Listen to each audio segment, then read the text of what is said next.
All right, guys, we are live. It's Wednesday, the 13th of March, and I have a great show for you.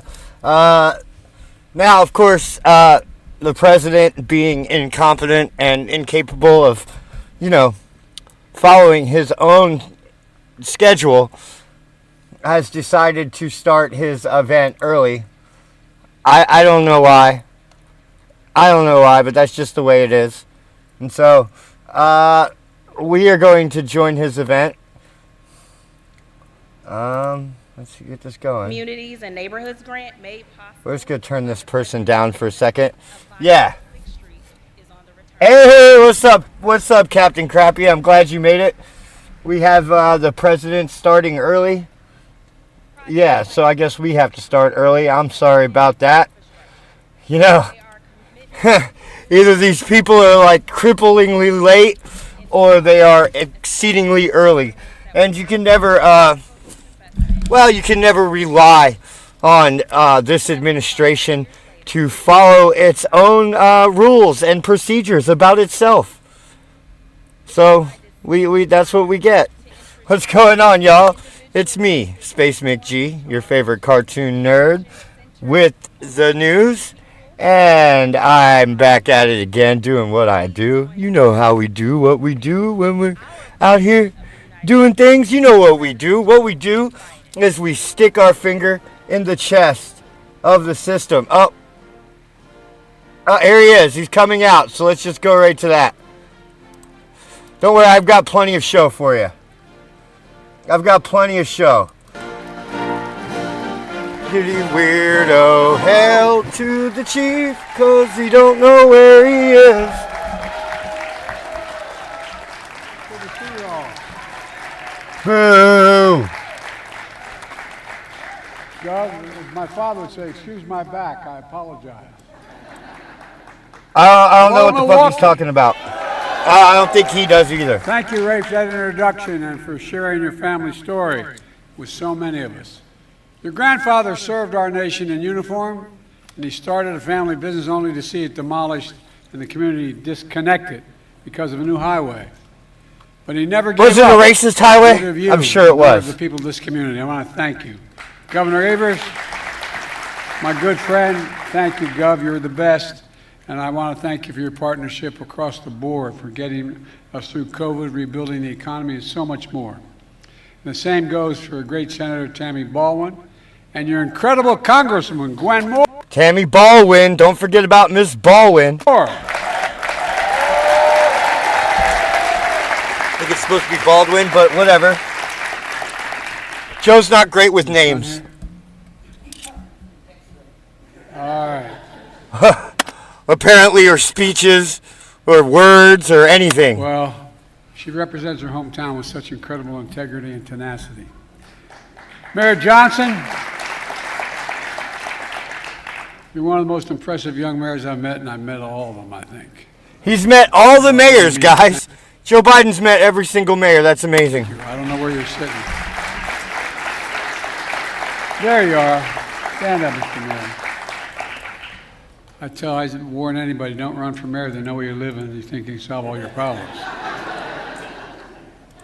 Thank you for your passport to the city and your leadership in this project, and I'm here to talk about. Look, to communities everywhere and at this Boys and Girls Club. By the way, I've been a gigantic supporter of Boys and Girls, just the biggest in the country.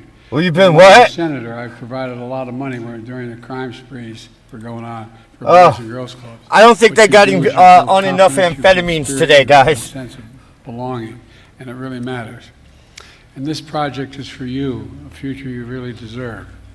Look, the story of Bronzeville here in Milwaukee is one that we see all across the country.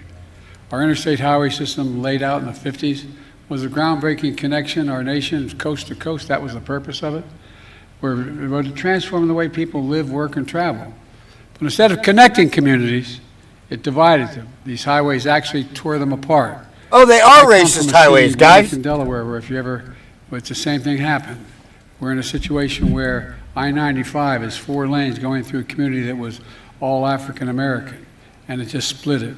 And it's now about 50, 60, maybe 70 yards wide. Did you guys know that they let girls in the Boy Scouts now? That's fucking crazy. That's pretty crazy. I never thought that would happen. And I'm president. I can't get that done yet. Why'd you guys get it first? I don't know. No, but all kidding aside, the same thing happened here and many cities across the country. There are also cities all across America where highways used to be, and they along with redlining. They oh my God, this is hard to watch. Communities from opportunities, sometimes in an effort to reinforce segregation. That's what happened here in Milwaukee. So they built highways in order to reinforce segregation, right? Yeah, that's their new talking point. So instead of like building, they're just going to destroy, right? Oh, we got to get rid of highways because they're racist. If everything is racist, then nothing is Bronzeville racist. was the home of a thriving hub of black culture and commerce. Homes and apartments owned by black families. Black small business from hotels to jazz clubs to restaurants like Ray's grandfathers.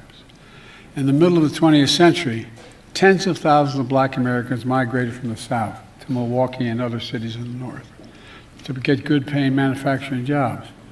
But by the 60s, the so-called urban renewal swept this country. The construction of I-94 and I-43 tore down roughly 17,000 homes and 1,000 businesses. I mean, that's the way it's got to be sometimes. If the highway needs to go straight through a place, right? It can't bob and weave around neighborhoods because, minorities might live there or whatever. The highways have to be built, generally straight, with just a very gradual curves in order to, you can't take sharp turns at high speeds. You know what I mean? Ripping through neighborhoods and nearby roads. Here on 6th Street, the road was widened, displacing residents and businesses, all so the people outside the neighborhood could get downtown. Today, 6th Street is a wide road without a protected bike path, bike lanes, or bus lanes. Oh my God, the horror! Limited access to the green space. Speeding and reckless driving resulting in crashes 5 times that of the city's average. All of this locking people out of opportunities and leaving them more isolated from the social and economic life of the rest of the city. Congresswoman Moore told me when she was a child, she lived a short walk from the public library, a safe place to read and learn, where librarians who were given cake, the librarian would give cake to children when they showed up to read. That's true, isn't it? What is he even talking about? Like, where are you going with this, Joe? What you is that your new plan for getting new little girls to sniff, is to give them cake? Oh.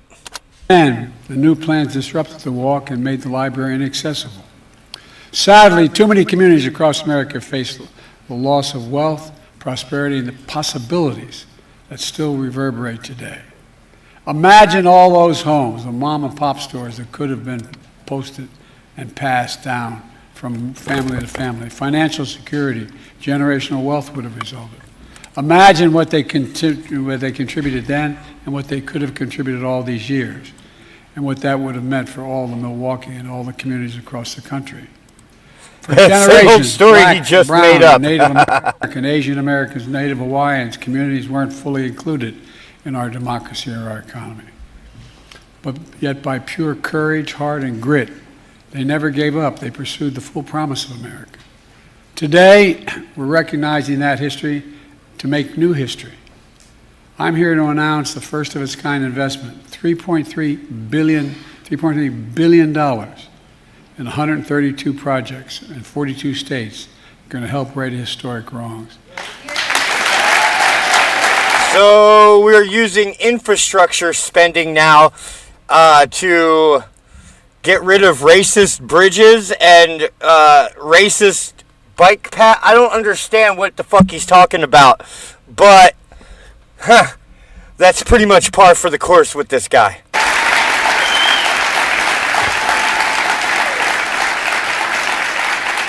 And in the process, delivering environmental justice by reconnecting disadvantaged What the fuck is environmental justice? What does that even mean? communities and neighborhoods, new opportunities for a future prosperity and many possibilities. These investments advance my Justice 40 initiative to deliver at least 40% of all the benefits from clean transit, clean energy, and climate investment to disadvantaged communities. That's a commitment I made, and we're keeping. No, roads are racist. Now, roads are racist. Bridges are racist. Roads are racist. Everything is racist, guys. If you can see it, it's a tool of white supremacy. And new federal funding to rebuild 6th Street. If it exists, it only exists to marginalize. Wider sidewalks for color. children walking to school, safer bike lanes for residents and visitors, dedicated bus lanes to get to work faster, new trees to provide shade, and modern infrastructure to prevent sewage from flowing into the Milwaukee River and the Lake Michigan. These are life-changing improvements. They're also going to make it easy for historic black communities in the north and Latino communities in the south to access jobs, school, and entertainment. Opportunities in the city and central hub, from watching the Milwaukee Bucks play to attending Milwaukee Area Technical College. And if I didn't mention the technical college, I'd go home and sleep alone because my wife is a full-time teacher in the community. No one cares about your wife, Joe. Oh. You all think I'm kidding. I'm not. And we're going to ensure that it means you pay your carbon tax or else. Project go to members of the community benefiting the very same project. And with the help of your congressional delegation, especially Senator Tammy Baldwin, who worked so hard for these funds, we're making sure that the construction materials of this project are made in America. By made in America, he means made in China. And if I can digress for 1 second. Look, you know, I've been very involved for a while. I know I look like I just arrived, but all kidding aside. I don't even know what he's trying to imply here. He looks like he just arrived. Is that supposed to be a self-deprecating joke about how old he is, but he fucking flubbed it? Maybe. I don't know. It's hard to tell what he actually means and by what he says, if that makes sense. I didn't realize, even though I was deeply involved initially in the civil rights movement that got me involved to run for the first place. Yeah, guys, don't forget, Joe Biden started the civil rights movement. I didn't realize that back in Roosevelt's term, by being a lifeguard. That's how Joe Biden fought the civil rights movement. By being a lifeguard. Oh, and opposing busing into schools. Right? He didn't want his kids growing up in a racial jungle. What a hero, guys. What a hero. We're going to the fights where the unions could organize. They added a provision to the law that not many presidents paid attention to. And it says that if the Congress appropriates money for the president to spend on a public project or any project, that he must use an American worker and he must use American material. Folks, very few live by that. Very few presidents did that, but not anymore. That's why we're creating jobs. Yeah, no president before Joe Biden has built things in America with American workers using American materials, right? I mean, it's not like we built all these highways like 50 or 75 years ago, right? Hey, we got Remains. What's going on, Remains? Corn Pop punched his way into the Rosa Parks bus and ate chocolates on a bench while he told this story. Oh, you mean like Forrest Gump? Look, folks, hey, Corn Pop was a bad dude. And felt the decisions made decades ago. Today, we're making decisions to transform your lives decades to come. And we're doing it all across America.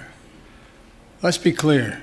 This groundbreaking investment comes from two historic laws I signed with the support of Tammy and Gwen. My bipartisan infrastructure law, most significant law modernizing our roads, bridges, and so much more in generations, most consequential investment. Another law, the Inflation Reduction Act, which is the most significant investment in fighting climate change and advancing the environment ever in history anywhere in the world. So the Inflation Reduction Act and the bipartisan infrastructure law were all about climate change. Fact check true, guys. That's not hyperbole. No, it's not. You want to know what else is not hyperbole? They've built 0 charging stations. They have laid 0 feet of fucking high-speed internet cable into the country. They have done 0 to affect climate change, and they probably never will. What it more is a cash grab for no bid contracts in order to funnel government money into the hands of the people that donated to Joe Biden. And they're already making a difference. Oh yeah. Let me give you one example. Guys, we solved Back in climate December, change. I was in Milwaukee and met with. We solved climate change and cancer just, because of Joe Biden. Named Rashawn, who owns it. Is he here? All right. Who owns his own small business, Hero Plumbing, that's removing hundreds of pipes, lead pipes, so children and families in this community can turn on the faucet, clean water comes out without the risk of brain damage. Well, Too bad you didn't get any of that water, Joe. it was supposed to take the city 60 years to eliminate all these pipes. To do this work, because of the infrastructure law I signed, we're now getting it done, all of it done. Every lead pipe in this city within 10 years. Gone. Hell yeah, Renee. I was proud to have Rashawn as my guest at the State of the Union address last week. And folks, we're on our way delivering clean water to every American. We're on the way to delivering affordable. We're on our way. internet to every- Why are we always on our way, but we never get there? That's kind of funny. These guys have been talking about Flint, Michigan for, 15 years.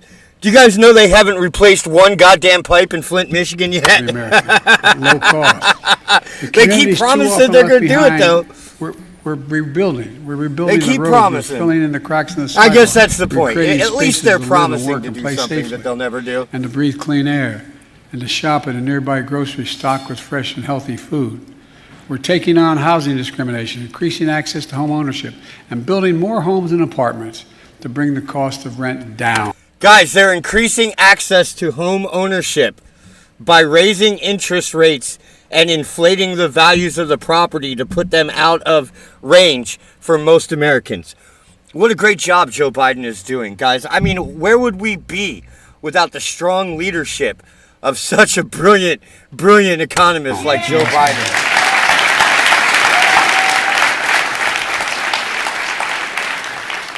Everything we're doing is connecting people with opportunity, not disconnecting people from opportunity. And we're seeing progress. Through my American Rescue Plan, we put $1,400 checks in people's pockets to get them through the pandemic. Wow, guys, 4 years ago he gave you money, and he didn't give you 1,400. He gave you 600. Trump gave you 800 of that 1,400. So, again, the president is lying. We invested nearly $80 million in Wisconsin for the state small business credit initiative, helping countless small businesses grow. In Milwaukee, small business applications are up 70% compared to before the pandemic. Small businesses... Yeah, because you guys closed down all the businesses, right? And those people had to reapply for new businesses, right? After their old businesses were destroyed by shutting down the entire country. Make up half of our economy. We always talk to big corporations. It's true, they're gigantic. But if you add up all the small business in America, they make up half of all the gross domestic product, providing good paying jobs and opportunities. And everyone who applies for a small business, a new loan, it's an act of hope. And the share of Black and Latino Americans employed in Milwaukee in 2022 was the highest in more than a decade. In 2022, right? But guys, we've lost something like 1 million jobs since the height of 2022. And folks, actually, they just revised. They've been revising all of Joe Biden's job numbers down by somewhere around the neighborhood of 50%. So if he says he created 100,000 jobs, he only created 50,000, and all of those jobs are coming from either healthcare or they're coming from government expansion. So these jobs are not natural jobs. They're not organic. They're done with deficit spending. Wages are rising faster than prices, and now we have among the lowest I'd like to see the numbers on that. inflation rates of any country in America, and we're still fighting to lower it even further. We're fighting to lower healthcare cost, education costs, to give just a little more breathing room, as my dad. Everyone gets their own little breathing room, guys. You just get a little bit more of a breathing room. To ordinary families like the one I grew up in. But let's be clear. My predecessor is an ally, and his allies in Congress, including your Senator Ron Johnson, who he voted against the infrastructure law that funds this project. They want to undo everything I just talked about. My predecessor talked about infrastructure week for 4 years. He didn't get a single thing Hey, done. Stephen Yarnell, what's up? Ron Johnson, every Republican in Congress, voted against the Inflation Reduction Act, which is helping fund these projects, and he wants to repeal it. Look, folks, with your help... Look, folks, here's the deal. No, I'm not joking. We cut black and Latino child poverty in half because of the child tax credit through My American Rescue Plan. Yeah, what about white poverty? I mean, I'm not doing a what about is. I mean, I kind of am, but do you know... white people are some of the poorest people in the country.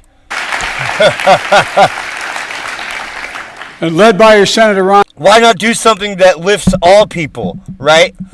Why not try to lift all people up out of poverty? Just a suggestion. Oh, what happened? Oh, I fucked up. Hold on. We are live, folks. Bear with me.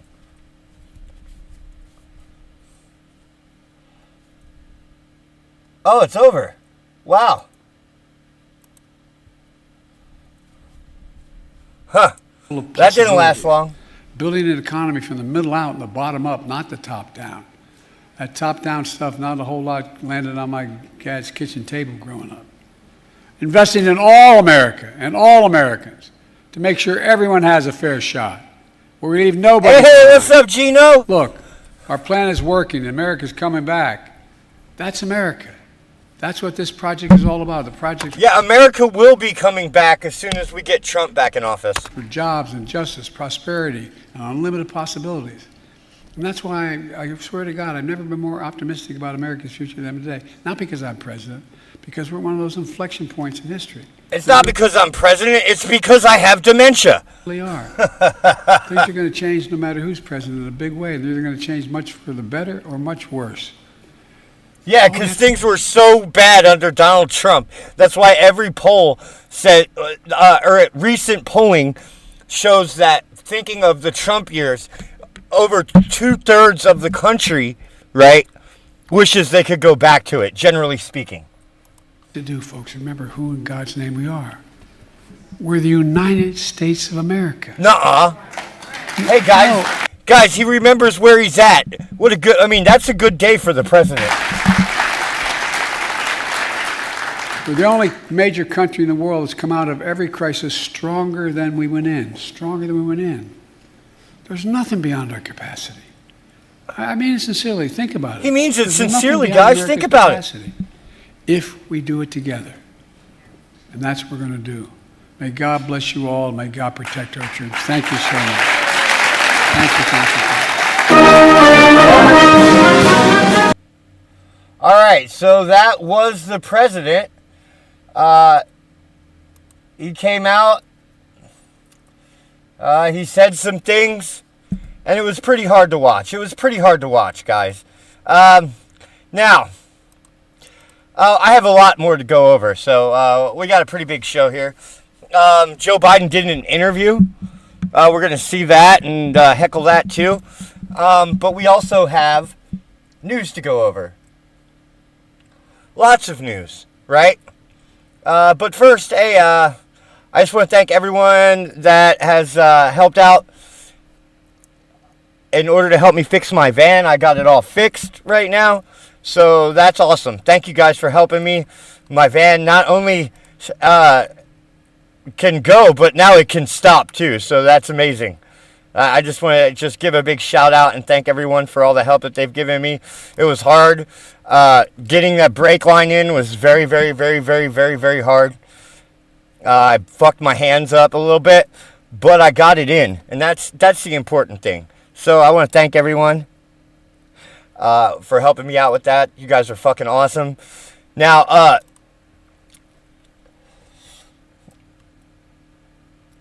we're going to look at some news here. There's a lot of news going on. So let's just kind of go into that. So what happened was inflation is actually up. If you don't, you can listen to Joe Biden, right? Or you can listen to reality. And what reality is saying is that inflation is up in February, right? So the Federal Reserve is looking for steady, reliable signs that inflation is simmering down before it cuts interest rates this year. So far, 2024 is not delivered.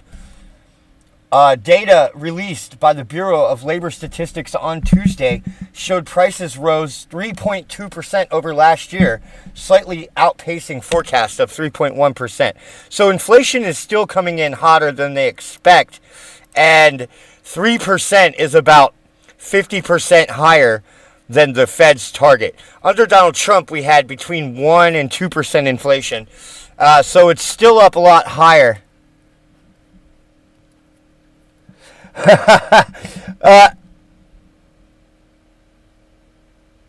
Okay, yeah. Holy Harlot says, stopping is one of the two most important things when driving. That's true.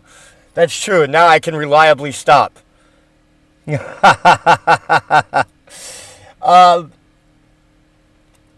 Prices also rose 0.4% in February over the previous month, in line with expectations, but still hotter than economists would like to see. Those top-line figures represent just a snippet of a bigger economic story, but they also added a dose of uncertainty about whether the Fed's inflation fight is getting tougher after 2023's remarkable progress. Markets dipped slightly into the red shortly after Tuesday's open before flashing green and posting solid gains. Now, but this is one of the drivers, right, behind Bitcoin's meteoric rise, right? So we have Bitcoin at a new all-time high at $73,000. Hey, what's up, Anthony? Which is the highest that Bitcoin has ever been in the history of Bitcoin. Now, there's other factors that play into this, one of which is the ETFs that have opened up around cryptocurrency trading. So now that there is like Main Street investing happening to Bitcoin, we should expect more solid growth. Of course I was right. I'm always right. I mean, I'm not always right, but I'm pretty consistently right. You know, I'm 80 to 90% right. I make a few flubs, like I thought that the stock market was going to crash and it didn't. But yeah. But besides a few flubs here and there, yeah, dog is up to 16 cents. Ripple's kind of crap in the bed, but hey, whatever, you know. Dog will definitely go to $1 eventually. Yes, it will. Eventually. I'm not saying in what kind of time frame, but eventually, over time it will. Absolutely. So, yeah, Bitcoin's at a new all-time high, while inflation is running wild in America. Also, the stock market is not performing so. One of the main signals that we're looking for when it comes to Bitcoin is the decoupling of Bitcoin from other financial assets, and that's been happening over the past 2 years. This indicates that Bitcoin is on a different trajectory than the rest of the world economy. And that makes sense with Bitcoin being a safe haven, right? So it's becoming like a safe haven, store of value kind of asset, similar to gold, right? And so what we expect to see is when, let's call it conventional finance, right, goes one way, Bitcoin will go the other, right? And we kind of saw that. Yeah. Before, we've seen it. We've seen little hints of it, but we're definitely seeing it now, right? We have the stock market. It's stalling out, but Bitcoin is rising and rising and rising and rising, right? So, and this is also, there's another thing that's going to happen. The halvening, which I think happens in May. I might be wrong about that, but I think the last time I looked it up, it said they expect it to happen in May. So when Bitcoin production reduces by 50%, that means that the new amount of coins that come out every 10 minutes will be reduced by 50%, which will put them, I believe, at less than 2 coins per block.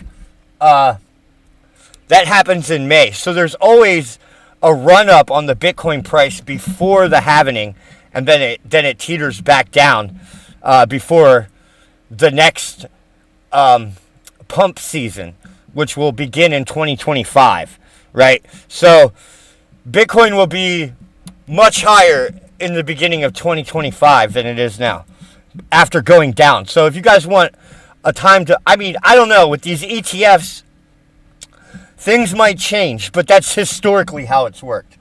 Okay?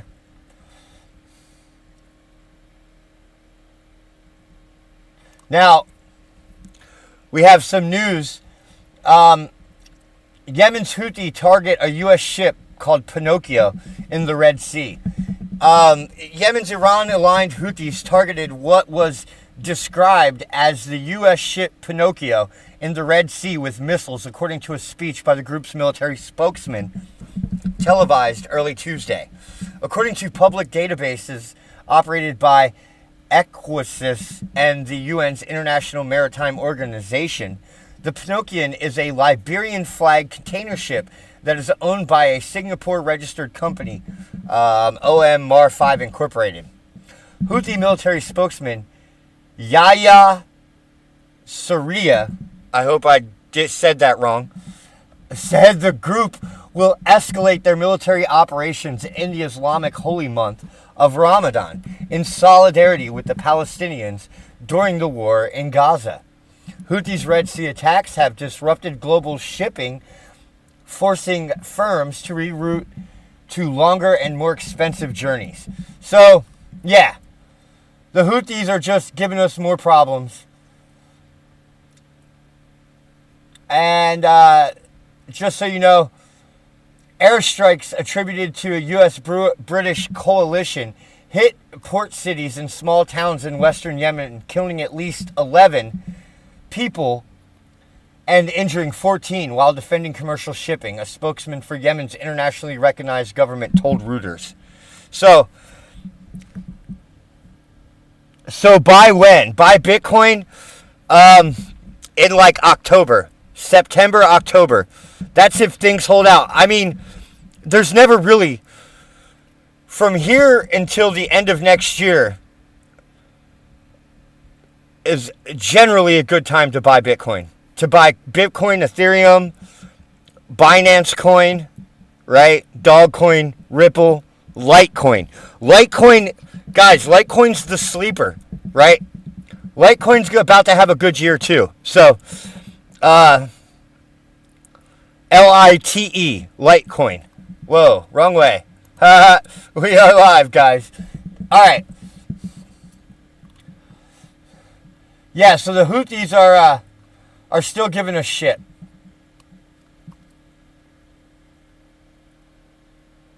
Now, so last night was a primary election, right?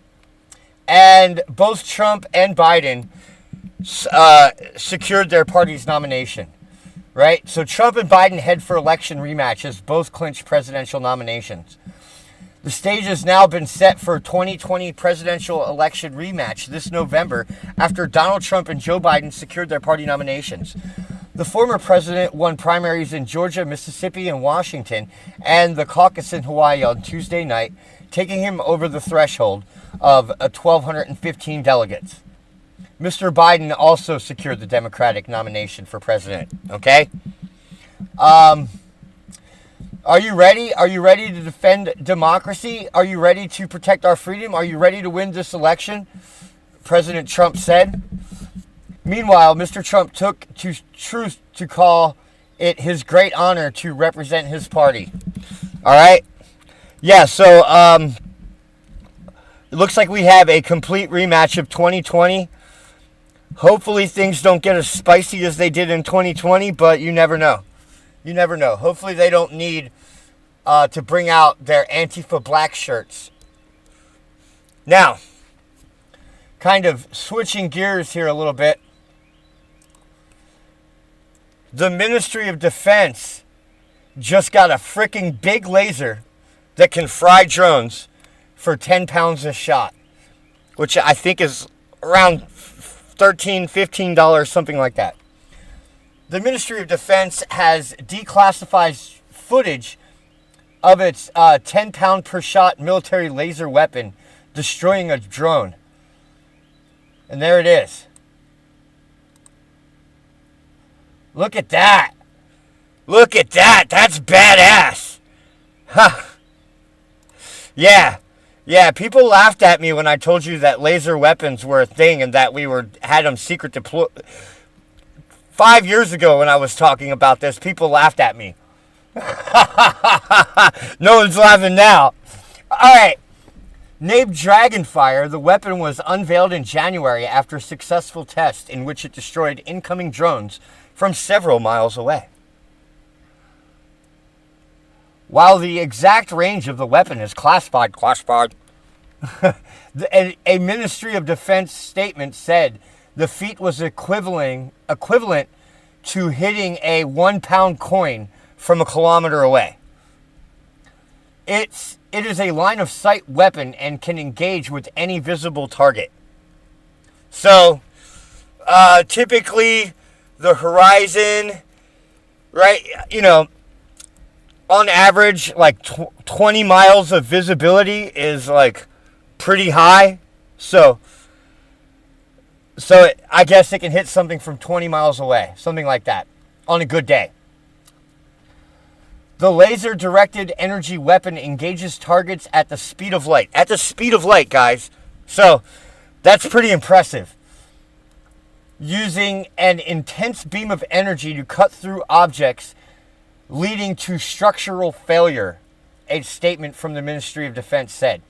Testing is thought to have taken place at the Ministry of Defence's Hebrides Range in Scotland. A DSTL statement, I don't know what that means, added, a newly declassified video shows the power of our Dragonfire laser in action. This technology is the result of joint working with world-class industry partners. Oh, well, that's nice. And there's another picture of the laser, and it is fucking badass. God, that is badass. God. Fucking the future is awesome, isn't it? Isn't the future awesome? $100 million to develop. That's actually kind of cheap for development, right? How much it costs to produce, I don't know. Laser weapons emit electromagnetic energy at a wavelength that will be absorbed by the target, causing it to melt. The laser-directed energy beam can cut through targets to disable them, or do more damage if hitting a warhead. The system cost $100 million to develop, but less than 10 pounds per shot is significantly cheaper to operate than alternative weapon systems. For example, a destroyer missile can cost around $1 million each. Dragonfire comes after it was announced that high-energy laser weapons will be integrated onto a Wolfhound military vessel. Wow. That's the size of a drone that it can destroy, which is tiny. Those are like those little toy drones that you can buy at the store. The UK is not alone in developing directed energy weapons. The US and other countries are also developing their own technology. In non-military developments, a project to build a laser 1,000,000 billion times brighter than the sun was unveiled last year in the hope of new discoveries in areas such as clean energy and cancer treatment. So yeah, lasers will be a big part of the future, guys. For not only just for weaponry, but for civilian purposes as well, like they said, including surgeries and things like that. I think the future is going to be very bright future with lasers, pun intended. Now, Border Patrol arrests Chinese nationals crossing into Maine from Canada? Huh. U.S. Border Patrol agents in Maine arrested a group of Chinese nationals who were attempting to illegally cross the border from Canada into the United States under the cover of darkness. A driver from New York who was suspected of attempting to transport and smuggle the individuals was also apprehended. I wonder if that guy was a Chinese national too. U.S. Border Patrol's Holton sector said, after noticing suspicious activity along the border, vigilant Fort Fairfield Border Patrol agents arrested 3 Chinese nationals attempting to use the cover of darkness to illegally enter the United States. Their statement continued. A driver from New York, also a Chinese national. Hey, what do you know? What do you know? Oh, wow. So, illegal Chinese spies are helping smuggle in other Chinese spies. Who would have ever thought it?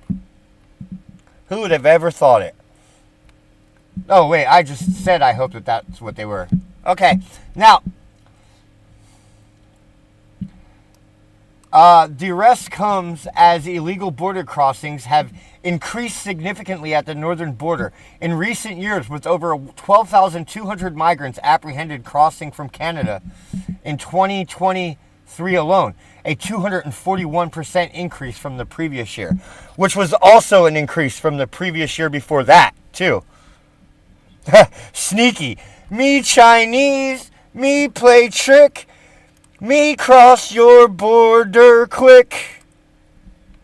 Okay. While most crossings still occur at legal ports of entry, the number of Chinese nationals, now listen to this, attempting to enter the U.S. via the northern border has been rising sharply in recent fiscal years, surpassing 24,000 encounters in 2023. So, I think what they're trying to say is 24,000 Chinese people crossed through the northern border? That's crazy. Chinese nationals crossing into Maine from Canada is considered rare compared to crossings along the U.S.-Mexico border. And that's all we have, guys, about that. Yeah, that's pretty crazy, right? So we have both of our borders are insecure, right?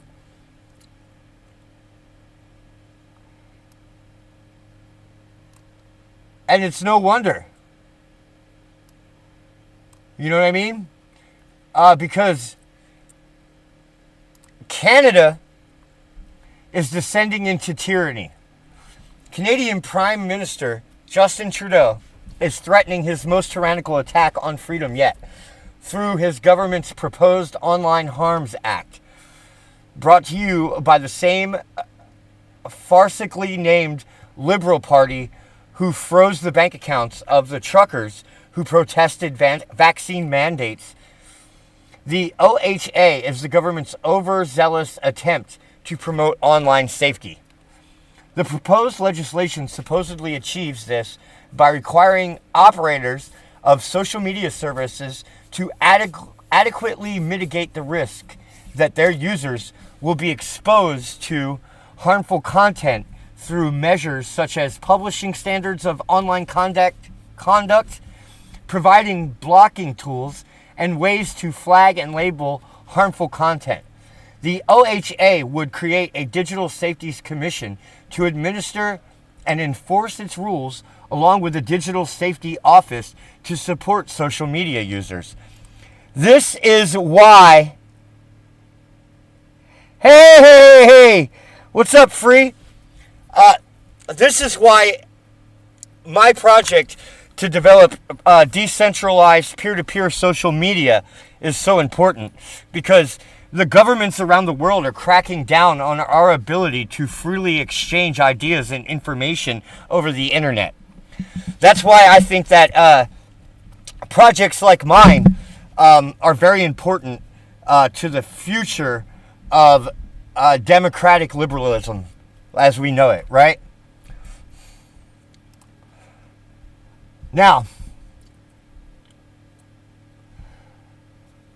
speaking of Chinese fucking spies and aggressiveness, nearly 8 in 10 Filipinos would fight over China-claimed territories.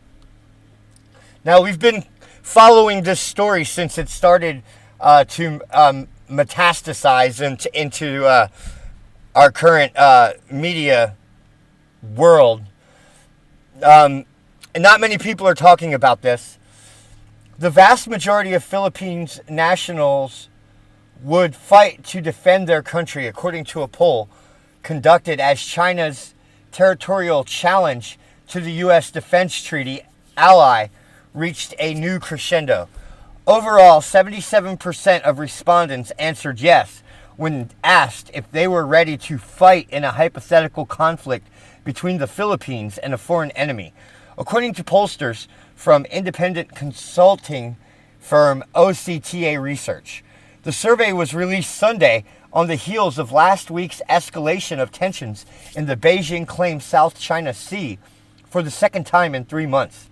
The China Coast Guard deployed water cannons while aggressively moving to block a Philippine convoy bearing supplies and troops to a military outpost at Second Thomas Shoals. And we already know about all that, right?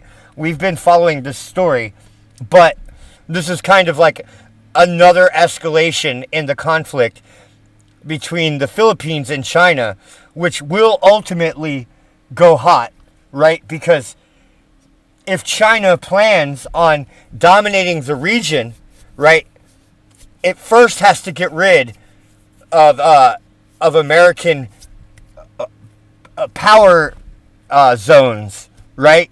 And the Philippines is our islands, right? That's ours, right? We have 9 military bases, I believe, in the Philippines. And so China is eventually going to have to confront us there if they want to dominate the region, right?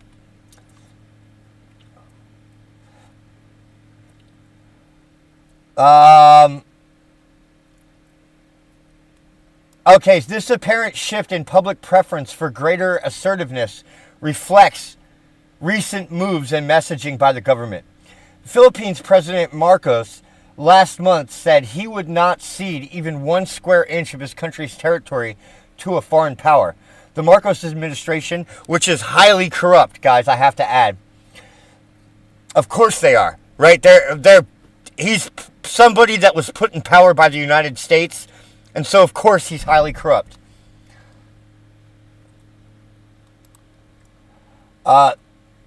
They're stepping up patrols in contested waters, and they are embarking on an ambitious decade-long $35 billion military modernization program.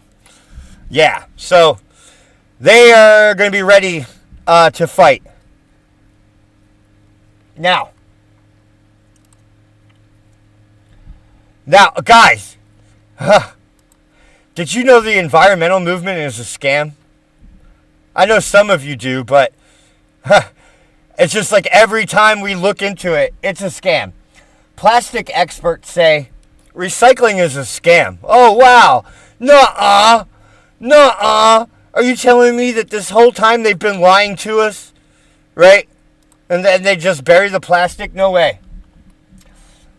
When the Center for Climate Integrity released its reports about plastic recycling, one might have expected the environmentalists' nonprofit to encourage the practice. Anyone raised in the late 20th and early 21st century knows the term that recycle is often synonymous with environmentalist causes.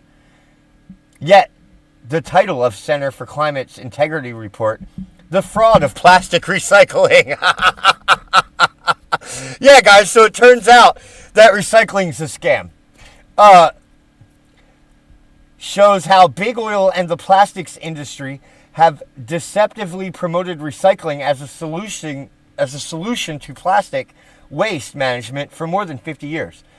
Despite their long-standing knowledge that plastic recycling is not technically or economically viable at scale, the authors of the reports proclaim, now it's time for accountability. The Center for Climate Integrity is not alone in characterizing plastic recycling as a false crusade. Erica Serino, communications manager at the Plastics Pollution Coalition and author of Thicker Than Water, The Quest for Solutions to Plastic Crisis, pointed to data that clearly shows we do very little recycling anyway, despite an overwhelming emphasis on it. Let's see here. We don't need to go into that. If you want to understand why the general public mistakenly believes that plastic pollution significantly helps the environment, one must look at the same fossil fuel companies that cause the problem. So it's all big oil's fault, guys. It's definitely not a scam that has been perpetuated by so-called eco warriors, right, around the world, right? No, it's big oil's problem. It's not governments and environmentalist fucking activists scamming you in order to get billions of dollars to do nothing, right? No, it's the oil companies. Of course. It's always, why is it always those evil oil companies, right? What good have they ever done for us? Oh, wait, they built the entire modern world. Oh, yeah. Oh, they've lifted millions of people out of poverty. Oh, they've provided cheap, abundant, reliable, and efficient energy and powered our way of life. But no. They're evil, greedy industrialists that we need to do away with so that we can conserve the environment by strip mining lithium, right? Building cancerous solar cells and destroying wildlife and birds with giant windmill projects. That works some of the time. They work some of the time, guys. You know, I mean, it's not as reliable as oil, right? Or nuclear power. But for some reason, the environmentalists, well, they don't want nuclear power either. I wonder why. Could it be that they are heavily invested in carbon credits? Maybe. Now, here's an opinion piece.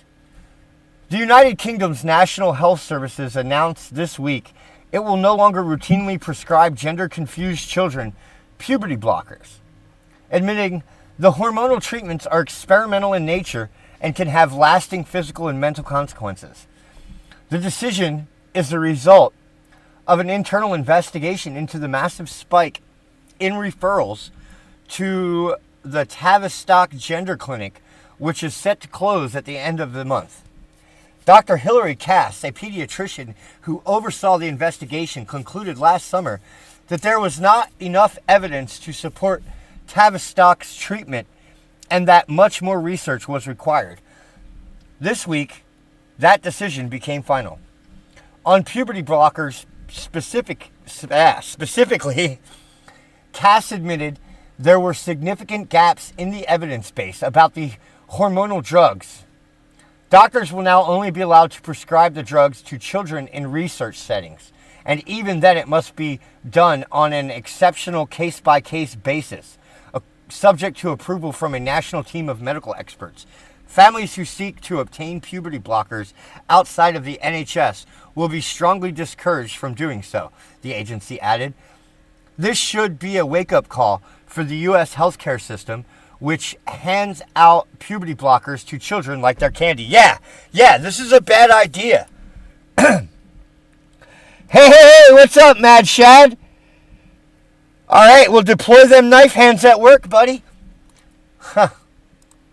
Testimonies from young adults who underwent these treatments confirm that many medical professionals responsible for writing puberty blocker prescriptions barely vet their patients. At the Seattle's Children's Hospital, for example, 2/3 of children referred to the hospital's gender clinic were prescribed puberty blockers or cross-sex hormones within a year. So 2/3 of kids that show up and say they're trans, well, a year later they're on fucking hormonal fucking treatments that will possibly cause cancer and more than likely sterilize them for life, right? So that's how we deal with confusion brought on by puberty, is we chop your titties off, chop your wiener off, give you a bunch of hormones, and sterilize you. Wow. Today's progressives are just like the progressives of the 1930s. Gee, I wonder how this is going to end. Yeah.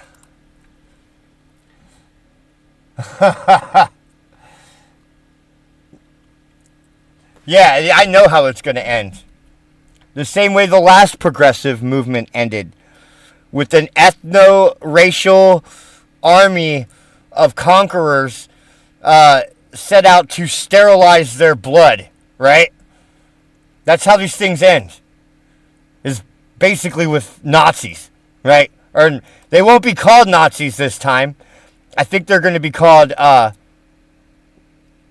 think they're just going to be called the Wokies. But make no mistake, that what the progressives are doing now, experimenting on time, is going to be our fault. So that's how this is going to go. Yeah, sorry about that, guys. All right.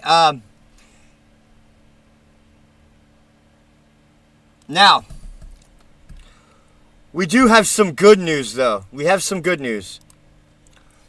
14 House Democrats turn against Biden, join with Republicans to pass measure calling for an end to open border policies. Solidarity among Democrats is generally a given. Dems march in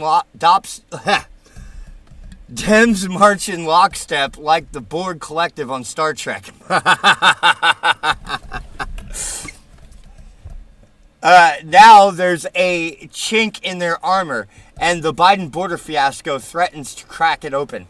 On Tuesday, 14 House Democrats backed a resolution denouncing President Biden's open border policy, according to The Hill. The resolution passed with a 226 to 193 vote. 13 members failed to cast a vote. Though 187 Democrats voted against the resolution, the fact that 14 fell out of step with their comrades is a sure sign that the border crisis has turned into such a nightmare that moderate Democrats can no longer ignore it. Right? I guess that's the end of the story. Okay. So, yeah. I think they said 14 Democrats. Right? If those same 14 Democrats vote to impeach Joe Biden, and we can get just a few in the Senate to do so, we might have something here, guys. There might be something to it, right? Hopefully.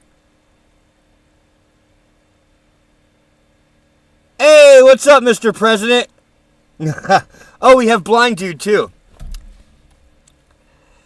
Okay, now, And that's it for the news. But I do have a Joe Biden video. So on Sunday, Joe Biden gave an exclusive interview with Jonathan Capehart. And he discussed a bunch of topics. And we're going to see what he had to say. So we're going to go ahead and we're going to dissect this Joe Biden interview. It's a non-binding resolution. Oh, okay. Well, then what's even the point of doing it if it's a non-binding resolution? I don't ever understand anything that these people do. Nothing ever makes sense anymore. I miss the old days when a bill was a bill, a man was a man, and a joke was offensive. All right, let's go. Mr. President, it's great to see you again. Thank you for doing this. So that was one hell of a speech you gave Thursday night. I'm going to touch on 3 specific areas there. Yeah, it was one hell of a speech. One hell of a fucking rambling, incoherent mess. Indeed. You know, when they say one hell of a speech, what they mean is, oh my God, Mr. Biden, you didn't die on stage or shit yourself. Great job. Because the bar is set so freaking low. I noticed the look of surprise on your face when you walked into the chamber and you saw Congresswoman Marjorie Taylor Greene. It was priceless. You feigned shock at seeing her. But during your response to her heckling of you, you used the word illegal when talking about the man who allegedly killed Laken Riley. An undocumented person. Oh. The only thing they care about, right, is that, he accidentally said the truth, right? He accidentally used the term that is legally the term that we describe people who jump the border. I call them border jumpers. And I shouldn't have used illegal. It's undocumented. And look, when I spoke about the difference between Trump and me, they're not illegal. They're just undocumented. The way he talks about vermin, the way he talks about these people polluting the blood. I talked about what I'm not going to do, what I won't do. I'm not going to treat any of these people with disrespect. Nor is he going to stop them from invading our country. Nor is he going to stop 24,000 Chinese spies from coming over the border, right? Nor is he going to, protect Americans from jihadis, right? Nor is he going to bring home the troops in Afghanistan or the hostages that are dead in Israel. Look, they built the country. The reason our economy is growing. We have to control the border and more orderly flow, but I don't share his view at all. So you regret using that word? Yes. Well, I regret you being president. Who the fuck voted for this guy? I want to know. Seriously, I've never met anyone that actually voted for him. What was it like for you to see Republicans not cheer your tough words for Vladimir Putin or for defending democracy or any of the other things Republicans used to stand for? Well, I think some of them still do stand for it, but they're pretty much intimidated by Trump right now. I mean, the idea that, look... Oh, the evil orange man, as we know, guys. Orange man bad. Talking to these folks who are starting businesses, getting endorsed by minority businesses. He's up with Marjorie Taylor Greene, North Georgia. Yesterday, he spends the time at his mansion at his resort with Orban. He talks about his great respect for, the president of North Korea. I mean, he praises Putin. I mean, it's a different world. Was that a mistake on Trump's part to host Orban? I mean, he is a member of NATO. He's a member of NATO, but he says he doesn't believe in democracy. I mean, look, the guys I host, the people I'm with, are people who, in fact, in NATO have great respect for one another. And but look, when you have a president who... So he's going to criticize Trump's choice of guests? Well, those are the bad members of NATO. What a fucking tool. In the midst of the carnage going on as a consequence of Russian attack on Ukraine, and talks about, come in, Putin, if these guys haven't paid their dues. Oh, you did? Drop a link, blind dude. We'll put it at the end. He talked about getting out of NATO. I mean, it's critical to our national defense. We made a commitment after World War II to never. Yeah, guys, our it's important because defending America means defending Europe. Even if they won't pay for it. Even if they won't meet their fiscal obligations to defend themselves. We will. Because that's how you defend America's borders. By defending Ukraine. Make it make sense, guys. Never to happen again. Look what he's doing. He's dangerous. You were caught on a hot mic after your State of the Union address talking to Secretary of State Antony Blinken and Senator Michael Bennet saying, quote, I told him, Bibi, and don't repeat this, but you and I are going to have a come to Jesus meeting. Oh, yeah. Yeah. Talk about being fucking, lacking fucking awareness. He said that him and the Jewish president of Israel, the prime minister of Israel, who's a Jew, by the way, needs to have a come to Jesus moment. I don't know what to say. I don't know what to say. That's borderline offensive, right? That's like telling a Muslim they need to have a come to bacon moment, right? It's like telling a fucking Christian they need to have a come to Buddha moment, right? What do you mean by that? What I meant was, it's an expression used in the southern part of my state, meaning a serious meeting. And it was, I've known Bibi for 50 years, and he knew what I meant by it. So what's the come to Jesus part? Like, what tough love are you going to give to the prime minister? What's happening is he has a right to defend Israel, a right to continue to pursue Hamas, but he must pay more attention to the innocent lives being lost as a consequence of the actions taken. He's hurting, in my view, he's hurting Israel more than helping Israel by making the rest of the world, it's contrary to what Israel stands for. And I think it's a big mistake. So I want to see a ceasefire. And I'm starting with a major exchange. So we've moved beyond a humanitarian pause, and now Joe Biden demands a ceasefire, guys. Okay. Prisoners for a 6-week period. We're going into Ramadan. It should be nothing happening, and we should build off of that ceasefire. And look, I've spoken with the majority of the Arab leaders from Saudi Arabia to Egypt to Jordan. They're all prepared to fully recognize Israel and begin to rebuild the region. And that's the focus. What comes after Gaza? What's next? It's a tough decision. I suggest 40 years in the desert for the Gazans. 40 years wandering the desert, just like the Jews did, so that maybe they can meet God and learn how to be good people. Maybe. I don't know. It's hard. There's a lot I don't think it's within their capabilities, but maybe. I mean, it is Saturday. The holy month of Ramadan starts on Monday. Is it possible that a ceasefire deal could be reached in time for Ramadan to start? My CIA director in that region right this minute still talking about it. I think it's always possible. I never. So here we are Wednesday, and there has been no ceasefire. So Joe Biden shows how inept he is and how he is unable to predict the most obvious outcomes give up a day in advance. What is your red line with Prime Minister Netanyahu? Do you have a red line? For instance, would invasion of Rafah, which you have urged him not to do, would that be a red line? It is a red line, but I'm never going to leave Israel. The defense of Israel is still critical. So there's no red line. I'm going to cut off all weapons so they don't have the iron. Yeah, I mean, yes. That could be an outcome, but holy harlot, what would they do with that Israeli citizenship? Would they use it to attack more Jews? I think they would, right?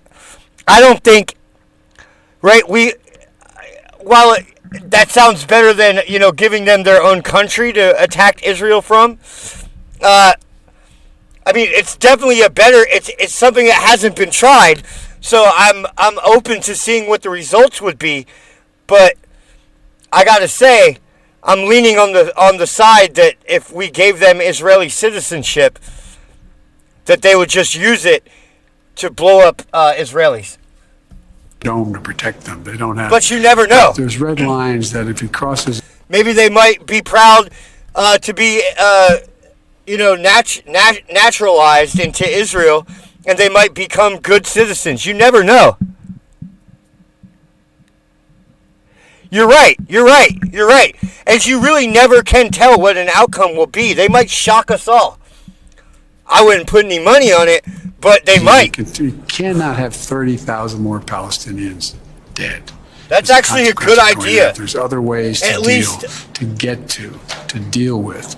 Maybe at a smaller scale. Maybe, you give 1% of them citizenship every couple months and see how it goes or something. That could work. With the trauma caused by Hamas. It's like, look, the first time I went over, I sat with them and I sat with a work cabinet. I said, look, don't make the mistake America made. At least you're thinking outside of the box, Holy Harlot. That's actually not a bad idea. I mean, it's dangerous, but with greater risk comes greater reward. So America made a mistake. We went after bin Laden until we got him. But we shouldn't have gone into Ukraine. I mean, we shouldn't have gone into the whole thing in Iraq and Afghanistan. It wasn't necessary. Guys, we went into Ukraine to get bin Laden. And remember, this video is edited. He knew what these questions were going to be beforehand, right? He's probably got in his net lap, right, the answers to these questions. Wasn't necessary. It just caused more problems than it raised, than it cured. Talk about uncomfortable silences and abrupt endings. Jesus. Who actually wants a deal? Do you think Hamas actually wants a ceasefire? Yeah, they want the Jews to stop shooting at them, but they want to continue killing Jews, of course. Well, I think Hamas would like a total ceasefire across the board because they would see they have a better chance to survive and maybe rebuild. But that's not what I think. The vast majority of people think you have to look. Oh my God. Oh my God. Oh my God. Oh, it's so hard to watch. Talk about uncomfortable pauses. After what happened in World War II and the carpet bombing that took place, what happened was we ended up in a situation where we changed the rules of the game, what constitutes legitimate rules of war. And they should be abided by. Some have suggested you should go back to Israel. Some have suggested you should get the fuck out of office. And address the Knesset, the Israeli parliament. Is that something you would do? Yes. Would that have to be at the invitation of... How uncomfortable is this interview? It's just very uncomfortable. There's a lot of awkward pauses, abrupt answers. Let's see. Holy Harlot says, all three of Joe's State of the Union addresses are the same. I'll take a look at that. Of the Prime Minister, or could that be at the invitation of the President? I'd rather not discuss it more. Does that mean that has been discussed, the possibility of going back to Israel and addressing the Knesset? Okay. Guys, this is brutal to watch. Hey, what's up, Jets, baby? Oh, this is hard to watch. Let's talk about the temporary pier that you announced during your State of the Union address to get supplies into Gaza. It's going to take 60 days to get that constructed. What more are you doing in the absence of cooperation from Netanyahu and a bill from Congress to get supplies into Gaza, more humanitarian aid into Gaza? Everything we can. We're prepped. I don't see it, but it's possible. The question is to open up access to the north from Israel. Hey, what's up, girl gone dog? We're also doing airdrops. I know several people were killed with airdrop. There's a way to avoid that in the future. We're working with our Arab friends to figure out how much we can get in. Everything, look, this is a desperate situation. Food, medicine, everything needed, they're badly needed. and it's needed now. That's why we're going to take 3 months to build a port. Oh yeah, we're going to kill kids by dropping food on their heads too from helicopters. You're heading to Michigan, where everything that this man does, in the next few days. Every single thing that Joe Biden does is a monumental failure, guys. A monumental failure. Days where more than 100,000 it's hard to people watch. voted uncommitted in the primary to protest your handling of the situation in Gaza. Some have said they will never vote for you. One told Charles Blow of the New York Times, and I'm quoting, "As bad as Mr. Trump's rhetoric was and him putting a travel ban on 5 Muslim countries, he wasn't overseeing and actively arming a genocide." Those are tough words. Those are from his own people. What's your response? Everything Joe Biden does ends in a big giant pile of dead Americans. To that widely shared sentiment. It's not widely shared. You guys make judgments you're not capable of making. That's not what all those people said. What they said. That's not what they said. Let's go back. You're not capable of making. That's not what all those people said. What they said was they're very upset, and I don't blame them for being upset. It sounds like he's out of breath.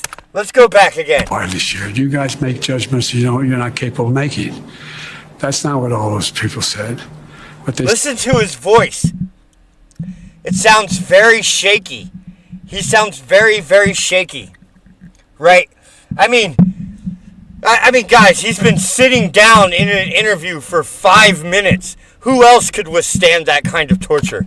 He said was they're very upset. Right? Nobody, even the best of us, couldn't sit down for 5 minutes without losing our breath. Blame them for being upset. There's families there. There are people who are dying. They want something done about it. And they're saying, Joe, do something. Do something. But the idea that they all think it's genocide is just not, that's a different situation. Look, I can fully understand, can't you? You have a family member there. Families are come from a family that is still isolated there. What the fuck is he talking about? It's understandable they feel that way. And that's why I'm doing everything I can to try to stop it. Oh, and that's it. That's it from Joe Biden. I guess that's going to be it for the show. So, yeah. That's true. UFC fighters do take a minute between each round. Boxers, too. I think boxers are 90 seconds, actually. Am I right? Is it 90 seconds between boxing rounds? Okay. We've got a video from Blind Dude. What is this? What is going on? For too many decades, we imported projects and exported. Hold on. Okay, we've got a video from Blind Dude somewhere. I thought.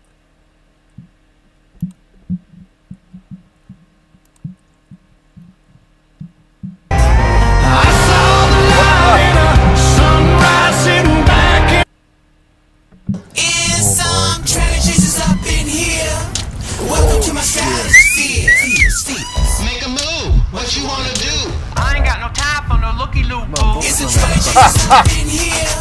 Let me make one thing clear. Speak. Make a move. What you wanna do? I ain't got no time for no looky-loo, boo. Hey, work. Give it up. Is some transgenders up in here? It's some transgenders. Oh, wait, you guys can't see. Hold on. I saw the light in a sun. Alright, hold on. You guys couldn't see that.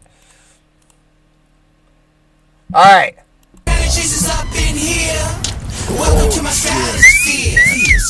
What the fuck is that? What you wanna do? I ain't got no time for no looky-loo, boo. It's a transgenders up in here. Let me make one thing clear. Speak. Make a move. What you wanna do?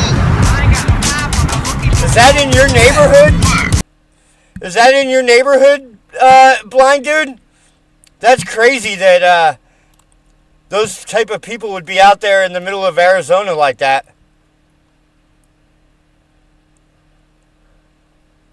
That was you whistling? We got another one? Okay, let's see what we got.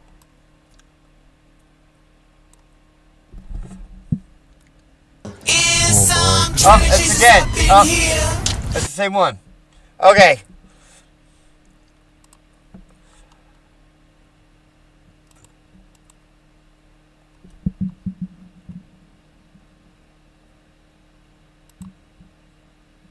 All right. Well,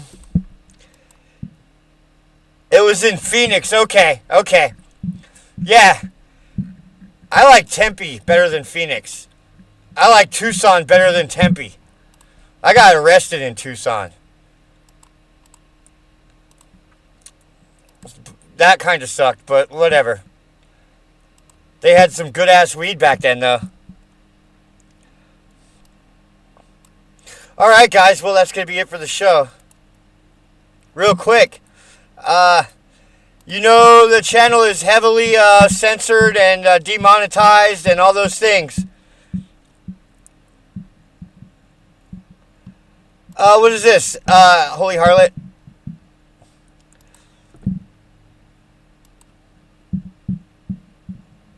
Yeah, I've got this video already. We'll look at it. I'll look at it and see if, see if I can work it in.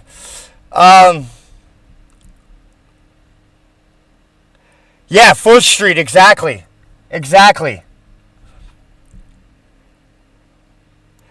Yeah, guys, if please consider supporting the channel if that's something you want to do.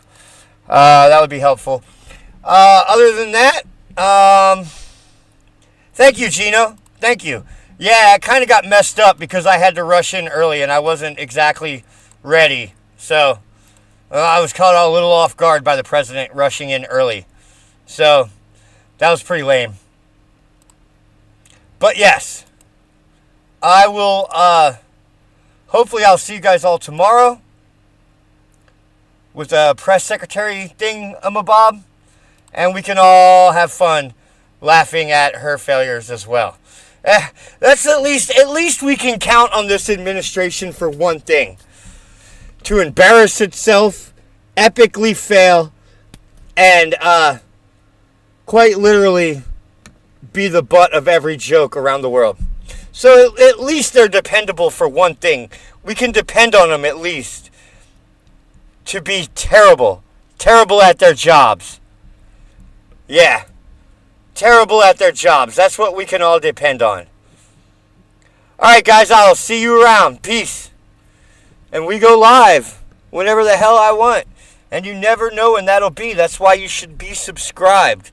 And make sure you click the little bell. Make sure you're still subscribed. Alright,